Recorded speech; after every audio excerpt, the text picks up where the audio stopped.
कल के लेक्चर में बच्चों अगर आप लोग को याद हो तो ऑलमोस्ट हम लोगों ने चैप्टर वाइंड अप कर दिए थे। मैंने आपको याद है सब कल हम लोगों ने नॉमेनक्लेचर वाला पार्ट कंप्लीट किए थे। कल ऑलमोस्ट पूरा लेक्चर हम लोग का उसी पे गया था। हम लोग देखे थे कि किस तरीके से जितने भी कार्बन के कंपाउंड होते हैं उनका IUPAC नेम किस तरीके से दिया जाएगा। मैंने बताया था नाम दो तरीके के, एक है कॉमन नेम और एक है IUPAC नेम। बहुत सारे प्रॉब्लम सॉल्व किए थे, बोर्ड पर भी बुलाकर सॉल्व करवाया था मैंने। हम लोगों ने रूल्स पढ़े थे कि भैया इस तरीके कौन है भाई कोविड वाला, अरे पानी दोगे उसको, कोई हाथ से जा रही बेचारी पानी भी नहीं दे रहे तुम लोग, कैसे दोस्त लोग हैं। वो मरेगा तो तुम, हाँ सर मैं रील्स बना रही थी सर, देखो सर लाइव देखो 50 लाइक मिले सर मुझे इसमें, ठीक है। तो कल के लेक्चर में अगर आपको याद होगा तो मैंने कार्बन कंपाउंड के 4 केमिकल रिएक्शंस पढ़वाया था आप लोग को। पहला था कंबशन, दूसरा था ऑक्सीडेशन, तीसरा था एडिशन और चौथा था सब्स्टिट्यूशन। चारों एग्जांपल याद आए। कल लास्ट में ये 4 रिएक्शन पर हम लोगों ने टॉपिक को क्या किए थे, एंड किया। Now move to the next topic. अब बात करते हैं कार्बन से बनने वाले 2 इंपॉर्टेंट कंपाउंड्स की। उसके बाद एक नया टॉपिक स्टार्ट करेंगे उसी चैप्टर का, पॉलीमर, ठीक है। पहले बात करते हैं हम लोग को कार्बन के 2 इंपॉर्टेंट कंपाउंड जो लोग अपनी डेली लाइफ में यूज करते हैं उसकी बात करने वाले हैं, ठीक है। एक तो आप लोग का फेवरेट है, मैं कुछ बोला नहीं, तुम लोग ही बोले, फेवरेट जैसी बोला तो सभी लोग के मुंह से निकला क्या, नशेड़ी लोग, पियक्कड़, एल्कोहल। इसका एक और नाम है बच्चे लोग, इथाइल एल्कोहल। हाँ इस बात को समझो, जनरली जब हम लोग अल्कोहल बोलते हैं ना, हम लोग ये बात तो समझे कि अल्कोहल, मिथेनॉल भी अल्कोहल है, इथेनॉल भी अल्कोहल है, प्रोपेनॉल, ब्यूटेनॉल, पेंटेनॉल, जिसमें भी ऑल लगा है सबके सब क्या है, अल्कोहल। बट हम लोग जिसको बेसिकली अल्कोहल बोलते हैं वो कौन है, इथाइल अल्कोहल, C2H5OH, C2H5OH। ये एक्चुअल में अल्कोहल है जिसको यूज करते हैं लोग कंजम्पशन पर्पस के लिए, पीने के लिए, ठीक है। इसको स्पिरिट के तौर पर भी यूज किया जाता है। आपको पता होगा जब वुंड वगैरह हो जाता है, कहीं लग जाती है तो उसको साफ करने के लिए हम लोग स्पिरिट का यूज करते हैं। तो उसके अंदर भी हम लोग किसको यूज करते हैं, अल्कोहल को यूज करते हैं। बहरहाल अगर बात करूं मैं अल्कोहल की, तो अल्कोहल एक इंपॉर्टेंट कंपाउंड है। मैंने आपको बताया था कि अपनी बॉडी के अंदर हम लोगों को अल्कोहल की रिक्वायरमेंट होती है। मैंने बताया था अपनी बॉडी लिपिड से उन अल्कोहल को क्या कर लेती है, जनरेट कर लेती है, तो अलग से पीने की जरूरत नहीं है, ठीक है। बहरहाल बैक टू द टॉपिक। अगर आप अल्कोहल का एक्वस सॉल्यूशन लें, मतलब उसको अगर वाटर में मिक्स कर दें और उसका अगर पीएच चेक करेंगे तो पता चलेगा कि वो न्यूट्रल है। कैसे बच्चे लोग, न्यूट्रल। अब याद होगा 9th स्टैंडर्ड में एसिड बेस एंड न्यूट्रल हम लोग सारी चीजें पढ़े। तो aqueous solution of alcohol is what, neutral. इसका बॉइलिंग पॉइंट 78 डिग्री सेल्सियस होता है। मतलब 78 डिग्री सेल्सियस के बाद ये भाप बन के उड़ना स्टार्ट हो जाएगा। मतलब वाटर से भी कम बॉइलिंग पॉइंट है किसका, अल्कोहल का। देखो अल्कोहल के ऐसे तो बहुत सारे हार्मफुल इंपैक्ट होते हैं अपने बॉडी के ऊपर। जैसे अगर आप अल्कोहल को कंज्यूम करते हो बच्चे लोग, तो आपका डाइजेस्टिव सिस्टम खराब हो जाएगा, आपका लीवर खराब हो जाएगा, आपके ब्रेन डैमेज होने लगेगा, ब्रेन श्रिंक होने लगेगा। ये सब इसके एडवर्स इफेक्ट है बॉडी के ऊपर। पहला एक होता है एब्सोल्यूट अल्कोहल। एब्सोल्यूट अल्कोहल मतलब प्योर अल्कोहल, कोई पानी वानी उसके अंदर मिक्स, वो लीथल होता है, जानलेवा होता है। अगर आप उसको कंज्यूम करते हैं तो आप मर भी सकते हैं, ठीक है। फिर भी लोग पीते हैं, पता नहीं क्या रखा है उसके अंदर, ठीक है। बहरहाल बोलने का मतलब ये है कि वो अपने बॉडी के लिए बड़ा डेंजर चीज है। आप देखें ना, आपका डाइजेस्टिव सिस्टम, आपका लीवर, आपका ब्रेन, सब कुछ क्या हो रहा है, डैमेज हो रहा है। सिमिलरली मगर इसके कुछ यूजफुल चीजें भी है। अगर आपको याद होगा तो मैंने आपको बताया था कि भाई अल्कोहल की मदद से विनेगर बनता है। हम लोग पढ़े थे कि अल्कोहल जो है वो एक क्लीनलेस और एक स्मोकलेस फ्यूल है, इसीलिए गवर्नमेंट मैंडेटरी करती है कि भैया जब भी आप फ्यूल रखेंगे उसके अंदर आपको 10% क्या मिलाना है, अल्कोहल मिलाना है। सिमिलरली अभी हम लोग देखिए स्पिरिट बनाना है तो हम लोग को क्या चाहिए, अल्कोहल चाहिए। आप देखो होम्योपैथिक मेडिसिन जो होती है उनके अंदर मेजॉरिटी पोर्शन क्या होता है, अल्कोहल का होता है। होम्योपैथिक मेडिसिन में एक दवाई है जिसको लोग मदर टिंचर बोलते हैं। इसके नाम है उसका, उसके अंदर 90% क्या प्रेजेंट होता है, अल्कोहल प्रेजेंट होता है। तो अल्कोहल यूजफुल भी है, ये बात सही है कि हम लोग उसका मिसयूज करते हैं, बट वो काम की चीज भी है अगर प्रॉपरली यूज करें तो। इसीलिए गवर्नमेंट जब अल्कोहल को ट्रांसपोर्ट करती है, इधर से उधर भेजती है, तो उसका मिसयूज ना हो, इसलिए गवर्नमेंट उसके अंदर अल्कोहल के छोटे भाई, इथेनॉल के छोटे भाई को, दैट इज मिथेनॉल, उसको क्या करती है, ऐड करती है। मिथेनॉल हाईली पॉइजनस होता है, हाईली पॉइजनस होता है। गवर्नमेंट जब मिथेनॉल ऐड करती है तो उसके अंदर वो क्या करती है, एक कलर भी ऐड करती है इंडिकेटर के तौर पे कि भैया हम लोग ने क्या किया, इसके अंदर किसको मिला दिए, मिथेनॉल को। अब ये ड्रिंकिंग पर्पस के लिए यूज नहीं हो सकता, बट स्टिल बहुत सारे लोग उसको चुराते हैं और बोलते हैं कि हम लोग ने क्या किया, सेपरेट कर दिए, इथेनॉल को अलग कर दिए, मिथेनॉल को अलग कर दिया। हालांकि ऐसा होता नहीं। अगर आप सही तरीके से नहीं बनाओगे तो कुछ और अगर बन गया, इथेनॉल की जगह मिथेनॉल और प्रोपेनॉल कुछ और बन गया और उसको आपने पी लिया तो आप निकल लेंगे। अगर होता है बहुत बार हम लोग सुनते हैं न्यूज में कि भैया फलाने जगह की शराब पी के 100 लोगों की मौत हो गई, सुनते हैं ना हम लोग। क्यों भैया, उनका जो फॉर्मेशन की टेक्निक थी अल्कोहल बनाने की वो प्रॉपर नहीं थी, अल्कोहल प्रॉपर नहीं बना, उसके साथ में और भी कोई हार्मफुल कंपाउंड बना होगा जिसको कंज्यूम करने के बाद लोग क्या हो गए, मर गए। अरे समझा कि नहीं। तो कुल मिला जुला के बोलने का मतलब ये है कि पीने की जरूरत नहीं। ठीक है, तुम लोग जैसे शराबी बेवड़े लोग सुबह सुबह चालू हो जाते हैं, ठीक है, क्लियर है, गटर में नहीं गिरना। तो ये बात होगी अल्कोहल की जनरल प्रॉपर्टीज की। बात करते हैं अल्कोहल के रिएक्शंस। दो रिएक्शन है। पहला रिएक्शन है reaction of alcohol with sodium. Alcohol को किससे रिएक्ट करवा रहे हैं, सोडियम से। तो भैया अल्कोहल ले लेते हैं,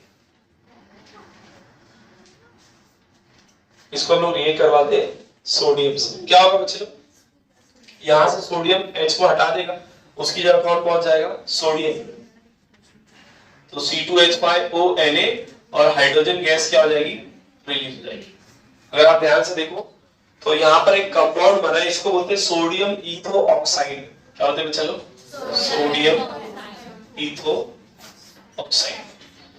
ठीक है, ये पहला रिएक्शन। दूसरा रिएक्शन है डिहाइड्रेशन रिएक्शन। दूसरा कौन सा रिएक्शन है बच्चे लोग, डिहाइड्रेशन रिएक्शन। नाम में इसका आंसर है, ऐसा रिएक्शन जिसमें से पानी निकलेगा उसको हम लोग क्या बोलते हैं, डिहाइड्रेशन। तो मान लो कि आपके पास अल्कोहल है बच्चे लोग, मैं इसको तोड़ के लिख रहा हूं CH3CH2OH। यही है ना, C2H5 का मतलब 2 कार्बन और 5 हाइड्रोजन। तो CH3CH2OH है। आप इसको हीट करते हो 170 डिग्री सेल्सियस पे, पानी निकालना है तो हीट करना पड़ेगा। In the presence of concentrated H2SO4। H2SO4 dehydrating agent का काम करता है, मतलब पानी रिमूव करवाने में क्या करता है, मदद करता है, डिहाइड्रेटिंग एजेंट का काम करेगा। अब होगा क्या, जब आप कॉन्सेंट्रेटेड H2SO4 ऐड करोगे 170 डिग्री सेल्सियस पे, तो इसमें से वाटर रिमूव होगा। कैसे रिमूव होगा, यहां से OH और यहां से एक H निकलेगा और क्या बना देगा बच्चे लोग, H2O बना देगा। अरे समझा कि नहीं, पहले से H था O था, सिर्फ एक H की कमी थी ना, तो यहां से वो H आ गया, क्या बन गया, H2। अब देखो जब यहां से एक H निकला तो इस कार्बन की एक बॉन्ड रहेगी खाली, और यहां से OH निकला तो इस कार्बन की एक बॉन्ड हो जाएगी खाली। अब ये दोनों कार्बन वो बॉन्ड आपस में बना लेंगे और क्या बना देंगे, CH2 डबल बॉन्ड CH2। अरे समझा कि नहीं, इथेनॉल से क्या बन गया, इथीन बन गया। क्या बन गया बच्चे लोग, अगर प्रोपेनॉल होता तो क्या बनता, प्रोपीन बन जाता। कोई दिक्कत। तो ये हो गया पहला इंपॉर्टेंट कंपाउंड जिसको हम लोग क्या बोलते हैं, अल्कोहल। दूसरा इंपॉर्टेंट कंपाउंड जिसको हम लोग को पढ़ना है बच्चे लोग, वो है एसिटिक एसिड। क्या है, एसिटिक एसिड, जिसको हम लोग इथेनॉइक एसिड भी बोलते हैं। क्या बोलते हैं, इथेनॉइक एसिड। इसको हम लोग यहाँ पर नॉर्मल लैंग्वेज में विनेगर भी बोलते हैं, गांव वाले लोग इसको सिरका भी बोलते हैं, और बाहर गांव वाले लोग मतलब ठंडे इलाके वाले लोग उसको ग्लेशियल एसिटिक एसिड भी बोलते हैं। बहुत सारे नाम है, सारे नाम लिख दिया। अब इसमें से सभी नाम सुने, सिर्फ इसको छोड़कर, ग्लेशियल एसिटिक एसिड को। देखो विनेगर का जो फ्रीजिंग पॉइंट होता है वो 17 डिग्री सेल्सियस, 17 डिग्री पे वो बर्फ बन जाता है। तो जो ठंडे इलाके होते हैं जहां पर ठंडी बहुत पड़ती है, तो वहां पर विनेगर का बर्फ बन जाता है। और ग्लेशियर के जैसा दिखता है, इसीलिए नाम क्या रखा, ग्लेशियल एसिटिक एसिड। अरे समझा कि नहीं? These are the different names for the acetic acid। सभी को पता है एसिड है, डाइल्यूट फॉर्म में होती है, हम लोग बहुत सारे पर्पस के लिए इसको यूज करते हैं। अपने खाने के अंदर हम लोग बहुत बार किसको ऐड करते हैं, एसिटिक एसिड को, विनेगर को ऐड करते हैं। हम लोगों ने पढ़े थे acetic acid, vinegar is nothing but 4% acetic acid, याद है ना, पढ़ाया भी था हमने। और भी बहुत सारे अलग अलग प्रोडक्ट्स बनाने के काम आता है कौन, एसिटिक एसिड। ठीक है, मैं अगर रिएक्शन की बात करें तो पहला रिएक्शन दिया है, reaction of acetic acid, reaction of acetic acid with base. किसे रिएक्ट करवा रहे हैं बच्चों? अब अगर आपको याद हो लोअर क्लास में हमने पढ़े थे कि जब भी एसिड बेस से रिएक्ट करता है क्या बनाता है, सॉल्ट एंड वाटर। क्या बनाता है? तो भैया यहाँ पर एक एसिड ले लेते हैं, कौन सी एसिड है, CH3COOH। अच्छा मैंने एसिटिक एसिड का केमिकल फार्मूला लिखा था CH3COOH। तो हम लोग इसको रिएक्ट करवाते हैं बेस से, लेट्स से NaOH ले लेते हैं। ये जब आपस में रिएक्ट करेगा तो ये OH और ये H क्या बना देगा, H2O। और यहां पर क्या बनेगा, CH3COONA। यहाँ Na बचा था ना, H निकला तो उसकी जगह कौन चले गया, Na। इसको बोलते हैं सोडियम एसीटेट। क्या बोलते हैं चलो, सोडियम एसीटेट। क्लियर, कोई दिक्कत? ठीक है। सेकेंड रिएक्शन दिया है, reaction of acetic acid, reaction of acetic acid with carbonates और बाइकार्बोनेट, विथ कार्बोनेट और बाइकार्बोनेट। इसका आप लोगों ने एक एक्सपेरिमेंट दिया बुक में, तो मैं वो ओवरव्यू खाली दे रहा हूं, मैं एक्सपेरिमेंट तो कर नहीं कर सकते, इसको समझा रहा हूं। उसने क्या किया, चलो एक टेस्ट ट्यूब लिया है, इस टेस्ट ट्यूब के अंदर उसने एसिटिक एसिड भरा हुआ है। क्या भरा है, एसिटिक एसिड। और यहां पर इसको क्लोज किया है। ठीक है, यहां पर से ना एक थीसल फनल आया ऐसे शेप का। ठीक है, जिसमें से कोई भी चीज आ रही है तो सीधा कहां पर आ जाएगी, एसिटिक एसिड के अंदर। तो यहां पर हम लोग कुछ कंपाउंड लिखे, इसको बोलते हैं सोडियम कार्बोनेट। क्या होते हैं, सोडियम कार्बोनेट। मतलब मैं एसिटिक एसिड के अंदर क्या ऐड करने वाला हूं, सोडियम कार्बोनेट। और जब ये दोनों आपस में रिएक्ट करेंगे तो इसमें से कुछ गैस रिलीज होगी। तो यहां पर हम लोग एक डिलीवरी पाइप लगा कर रखते हैं जो एक दूसरे टेस्ट ट्यूब पे आती है सीधा। इस टेस्ट ट्यूब के अंदर हम लोगों ने पहले से फ्रेशली प्रिपेयर्ड लाइम वाटर रखे। क्या रखे, फ्रेशली प्रिपेयर्ड लाइम वाटर। अब ध्यान से देखो क्या होगा, जब आप एसिटिक एसिड में सोडियम कार्बोनेट को ऐड करते हैं, CH3COOH में आप जब सोडियम कार्बोनेट को ऐड करेंगे बच्चों, तो फिर से यहाँ पर H हटेगा, उसकी जगह कौन आ जाएगा, Na आ जाएगा। तो क्या बनेगा, CH3COONA plus CO2 plus H2। Carbon dioxide निकला ना, कार्बन डाइऑक्साइड गैस है। तो ये गैस इस डिलीवरी पाइप के थ्रू, इसको क्या बोलते हैं हम लोग, डिलीवरी पाइप बोलते हैं। तो डिलीवरी पाइप के थ्रू कहां पर आएगी, लाइम वाटर में आएगी। कहां पर आएगी, अब अगर आपको याद हो मैंने 9th स्लाइड में आपको बताया था कि जब भी लाइम वाटर में कार्बन डाइऑक्साइड ऐड होती है उसका कलर मिल्की कलर में क्या होता है, चेंज हो जाता है। पढ़े थे 9th स्लाइड में, कार्बन वाले चैप्टर में हम लोगों ने पढ़े भी थे। मैंने बताया था कि पुराने टाइम पर माइंस के अंदर वो लोग क्या करते थे, लाइम वाटर रखते थे कि अगर कार्बन डाइऑक्साइड रिलीज होगी तो वो लाइम वाटर का कलर क्या होगा, चेंज हो जाएगा। तो यहाँ पर भी लाइम वाटर का कलर क्या हो रहा है, चेंज हो रहा है। मतलब ये इंडिकेटर है कि भैया इसके अंदर क्या मिक्स हो रहा है, कार्बन डाइऑक्साइड मिक्स हो रहा है। तो जब भी एसिटिक एसिड कार्बोनेट से या बाइकार्बोनेट से रिएक्ट करेगी क्या बनाएगा, सोडियम एसिटेट। अभी नाम बताया था ना ऊपर, सोडियम एसिटेट बनेगा plus carbon dioxide and water क्या हो जाएगा, रिमूव हो जाएगा। क्लियर, कोई दिक्कत? ये दो रिएक्शन किसके थे, एसिटिक एसिड के। एक रिएक्शन हमने और दिया है, ईस्टरिफिकेशन।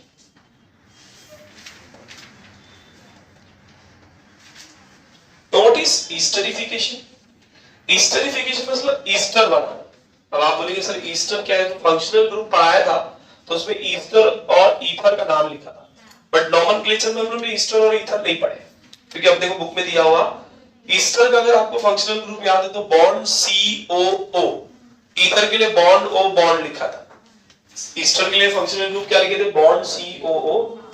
अब ये ईस्टर कैसे बनेगा, तो ये दो कंपाउंड पड़े हैं ना, इन्हों को आपस में रिएक्ट करो तो क्या बनता है, ईस्टर बनता है। एग्जांपल देते हैं भैया, मान लो कि आपके पास अल्कोहल है, आप इसको रिएक्ट करवा दो किससे, एसिटिक एसिड से, दोनों आपस में रिएक्ट करेंगे, यहां से H और यहां से OH कंबाइन होकर क्या बना देंगे, H2। अब जब यहां से H हटा तो उसकी एक बॉन्ड खाली है, यहां से OH हटा तो ये वाली बॉन्ड खाली हो गई, तो ये लोग आपस में रिएक्ट करते हैं, CH3COO C2H5 बनाते हैं। अरे समझा कि नहीं, इसकी भी बॉन्ड एक खाली थी, इसकी भी बॉन्ड खाली थी ना, वो बॉन्ड इन लोग ने आपस में बना दी, और इसको बोलते हैं इथाइल इथानोएट। क्या बोलते हैं बच्चे लोग, अब अगर ध्यान से देखो तो COO आया है ना, क्या बोलते हैं इसको, ईस्टर। क्या बोलते हैं इसको, देखो ईस्टर बेसिकली क्या होता है, जब आप कोई फ्रूट खाते हो तो फ्रूट का देखो एक पर्टिकुलर ऑर्डर होता है, उसकी अपनी एक स्मेल होती है, जिसको सूंघने के बाद हम लोग खुद ही बता सकते हैं कि ये कौन सा फ्रूट है। जरूरी नहीं कि आप खाएंगे तभी बता पाएंगे। अगर मैं आपके सामने कोई फ्रूट लेकर आऊं, इवन तो आपकी आंख बंद है, मैं अगर आपको बोलूंगा कि भैया इसको सूंघो, तो आप बता सकते हैं कि हाँ सर ये वाला फ्रूट है। क्यों, हर फ्रूट के अंदर एक पर्टिकुलर ईस्टर होता है, जिसकी वजह से वो कैरेक्टरिस्टिक स्मेल हम लोग को क्या होती है, फील होती है। हम लोग क्या करते हैं नाउअडेज, जब परफ्यूम और इत्र बनाते हैं तो हम लोग उसके अंदर वो पर्टिकुलर ईस्टर क्या करते हैं, ऐड करते हैं, जो वो फ्रूट के अंदर अवेलेबल था, तो उसके अंदर से भी खुशबू किसकी आती है, वो पर्टिकुलर फ्रूट की आती है। देखिए ना, बहुत सारे स्ट्रॉबेरी और दूसरे अलग अलग टेस्ट वाले और फ्लेवर वाले हम लोग आजकल इत्र लगाते हैं, बच्चे लोग लगाते हैं, मतलब कोई भी लगाता है, समझ में आ रहा है नहीं। तो बेसिकली वो कहां से आया, उसमें क्या ऐड कर रहे हैं हम लोग, ईस्टर ऐड कर रहे हैं। समझ में आ रहा है बच्चों। एक रिएक्शन और है, उसको यहां पे लिख देता हूं, उसको बोलते हैं सपोनिफिकेशन। क्या बोलते हैं इसको, सोप बनाने वाले प्रोसेस को सपोनिफिकेशन बोलते हैं। बेसिकली होता क्या है कि हम लोग ईस्टर को सोडियम हाइड्रोक्साइड से रिएक्ट करवाते हैं, किसे रिएक्ट करवाते हैं, और बनाते हैं सोडियम कार्बोऑक्सिलेट। क्या बनाते हैं बच्चे लोग, ऑक्सिलेट प्लस अल्कोहल प्लस, अब ये जो सोडियम कार्बोऑक्सिलेट बना है, इसी को हम लोग फर्दर यूज करते हैं क्या बनाने में, सोप बनाने में। क्या बनाने में बच्चे लोग, इसीलिए इस प्रोसेस को हम लोग क्या बोलते हैं, सपोनिफिकेशन। क्या बोलते हैं इसको, समझ में आ रहा है कि नहीं भैया, कोई दिक्कत। आपको याद होगा हम लोग ने 9th स्टैंडर्ड में पढ़े थे कि हम लोग वेजिटेबल ऑयल से, एनिमल फैट से क्या करते हैं, सोप बनाते हैं, है ना। आप देखो ना, उसके पास जो चर्बी होती है बेसिकली, उसके पास क्लीनिंग एक्शन होता है। आप लोग कभी गए होंगे जहां पर गोश्त वगैरह काटते हैं, तो आप देखो वो लोग बेसिकली क्या करते हैं, वही चर्बी से उसको साफ भी कर लेते हैं, जिसके ऊपर काटते हैं ना, देखो उसी से रब करके इसको क्लीन करते हैं, क्योंकि इसके अंदर क्लीनिंग एक्शन है। ठीक है, वो बाद में देखिए कैसे बनता है सोप को, लिख लो इसको। नेक्स्ट टॉपिक है बच्चों पॉलीमर, इसी चैप्टर का टॉपिक है पॉलीमर। पॉलीमर को समझने से पहले आपको एक टॉपिक दिया है मैक्रोमोलिक्यूल।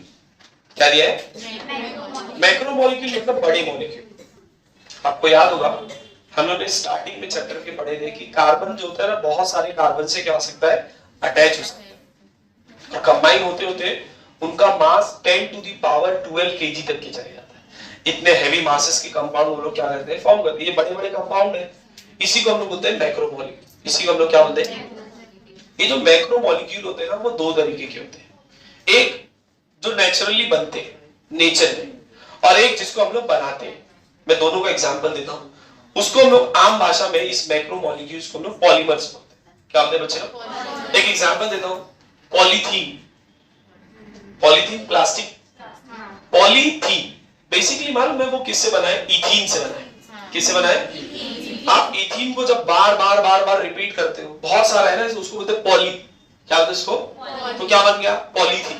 क्या बन गया बच्चे लोग, तो प्लास्टिक जो है वो क्या है, एक पॉलीमर है। क्या है बच्चे लोग, वो बना किससे, इथीन से। आपने बार बार इथीन को रिपीट किया तो क्या बन गया, पॉलीथीन। तो वो जो सिंगल यूनिट है ना, जो बार बार रिपीट हो रही है, उसको बोलते हैं मोनोमर। क्या बोलते हैं, क्या बोलते हैं बच्चा लोग, मोनोमर। मोनोमर मतलब एक सिंगल यूनिट, और मोनोमर जब बार बार रिपीट होगा तो क्या बनेगा, पॉलीमर। क्या बनेगा बच्चे लोग, पॉलीमर कितने तरीके के, दो तरीके, एक नेचुरल और एक man made. Natural polymer example देता हूं, डीएनए। डीएनए याद है 9 में पढ़ाया था, न्यूक्लियोटाइड से बनता है। न्यूक्लियोटाइड रिपीट होते तो क्या बनता है? डीएनए बनता है। तो भैया डीएनए क्या है? पॉलीमर है। उसका मोनोमर क्या है? न्यूक्लियोटाइड्स। उसका मोनोमर क्या है? बट क्या ये आप बनाते हैं? नहीं सर, ये नेचुरली हम लोग को मिलता है, नेचर में मिलता है। तो ये मैन मेड नहीं है, ये नेचुरल पॉलीमर। समझ में आ रहा है? पॉलीमर की दो और कैटेगरीज होती है। पॉलीमर को आप दो तरीके से डिवाइड कर सकते हैं, होमोपॉलीमर एंड कोपॉलीमर। होमोपॉलीमर बोले तो ऐसा पॉलीमर जिसमें सेम टाइप का मोनोमर हो, उसको बोलते हैं होमोपॉलीमर। क्या बोलते हैं इसको? और एक होता है कोपॉलीमर, नॉट इज कोपॉलीमर, जिसमें दो या दो से ज्यादा टाइप के मोनोमर यूज हो, उसको बोलते हैं कोपॉलीमर। एग्जांपल देता हूं मैं आपको, प्रोटीन। प्रोटीन कोपॉलीमर है। क्यों? Protein are made up of amino acid. आप जब अमाइनो एसिड को रिपीट करोगे तो क्या बनेगा? प्रोटीन बनेगा। बट क्या ये जो अमाइनो एसिड आप ऐड करते हो ये बार बार सेम रहती है क्या? नहीं सर, अलग अलग टाइप की अमाइनो एसिड आती है अमाइनो एसिड, बट सारी अमाइनो एसिड सेम। तो ये कोपॉलीमर। बट पॉलीथीन वाला जो एग्जांपल दिया था उसमें बार बार क्या रिपीट हो रहा है? इथीन। तो भैया इथीन क्या है? होमोपॉलीमर है। पॉलीथीन क्या बच्चे लोग? होमोपॉलीमर। ऐसा समझ में आया कि नहीं? आपके बुक में टेबल दिया हुआ है जिसमें उसने नेचुरल और आर्टिफिशियल इन दोनों टाइप के पॉलीमर का एग्जांपल दिया हुआ है। टेक्स्ट बुक लाया है किसी ने? यहां पर देखो, ये वाला टेबल दिख रहा है सबको? अब इसमें देखो उसने पॉलीमर का नाम दिया। पहला एग्जांपल दिया पॉलीथाइलीन, पॉलीथीन। मोनोमर क्या होगा? इथीन। मैंने अभी बताया प्लास्टिक बैग वगैरह हम लोग को बनाना जब रहता है तो हम लोग किसका यूज करते हैं? पॉलीथीन का। उसके फॉर्मूले में देखो ब्रैकेट में एल लगाया सबके।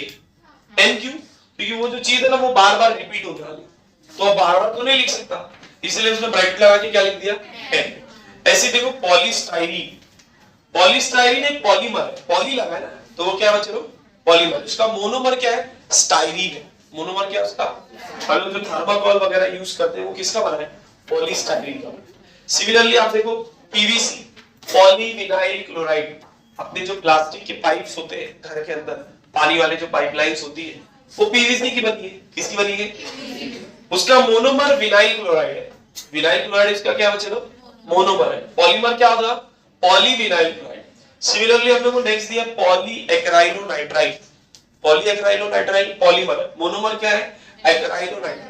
ठंडी में जो हम लोग ब्लैंकेट्स वगैरह यूज करते हैं वो किसकी बनी है? एक्राइलोनाइट्राइल की बनी। सिमिलरली टेफ्लॉन, 9th स्टैंडर्ड में इसके बारे में पढ़ाया था। नॉनस्टिक बर्तन के ऊपर जो कोटिंग होती है वो किसकी होती है? टेफ्लॉन की होती है। CF2 डबल बॉन्ड CF2, याद आ रहा है? तो भैया ये जो नॉनस्टिक बर्तन की कोटिंग है वो किसकी बनी है? टेफ्लॉन की। टेफ्लॉन क्या है? पॉलीमर है। टेफ्लॉन क्या बच्चों? सिमिलरली पॉलीप्रोपाइलीन, इसका मोनोमर होता है प्रोपाइलीन।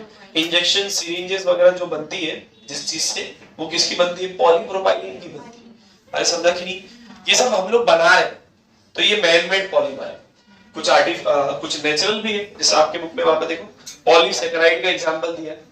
किससे बनता है? मोनोमर क्या उसका? ग्लूकोज। मोनोमर क्या बच्चे लोग? प्लांट के अंदर याद है खाना स्टार्च की फॉर्म में स्टोर होता है, तो वो स्टार्च को हम लोग पॉलीसैकेराइड बोलते हैं। स्टार्च बेसिकली किसका बना है? ग्लूकोज का। स्टार्च पॉलीमर, ग्लूकोज उसका क्या है? मोनोमर।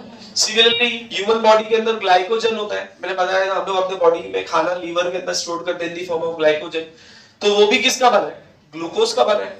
ग्लाइकोजन क्या है? पॉलीमर है। मोनोमर क्या उसका? ग्लूकोज है। ऐसी डीएनए और आरएनए, डीएनए और आरएनए पॉलीमर बनते किससे? न्यूक्लियोटाइड से। किससे बनते हैं? तो न्यूक्लियोटाइड क्या है? मोनोमर। न्यूक्लियोटाइड क्या बच्चे लोग? और उसका पॉलीमर क्या है? डीएनए और आरएनए। प्रोटीन, प्रोटीन किसका बना है? अमाइनो एसिड का। अमाइनो एसिड क्या है? मोनोमर है। प्रोटीन क्या है? पॉलीमर है। सिमिलरली आप देखो प्लांट, आपको याद होगा 9th में मैंने बताया था प्लांट की बॉडी को जब कट करते हैं तो उसके अंदर से, कुछ प्लांट के अंदर से व्हाइट कलर का एक फ्लूइड बाहर आता है जिससे हम लोग रबर बनाते हैं, उसको आइसोप्रीन बोलते हैं। क्या बोलते हैं उसको? वो भी एक पॉलीमर है। वो भी क्या है? समझ में आ रहा है कि नहीं आप लोग को? देखो उसमें एग्जांपल भी दिया है सबका, क्लियर है? स्ट्रक्चर दिया है, नाम दिया है, कौन कहां यूज होता है उसके बारे में भी बताया उसने, clear? This is all about polymer. इसके ऊपर आपको पूरा चैप्टर मिलेगा 12th स्टैंडर्ड। अभी हम लोग को एक शॉर्ट में डिस्क्रिप्शन दिया था, इसके लिए ज्यादा डिटेल में नहीं गया। कोई दिक्कत? So that's all for this topic.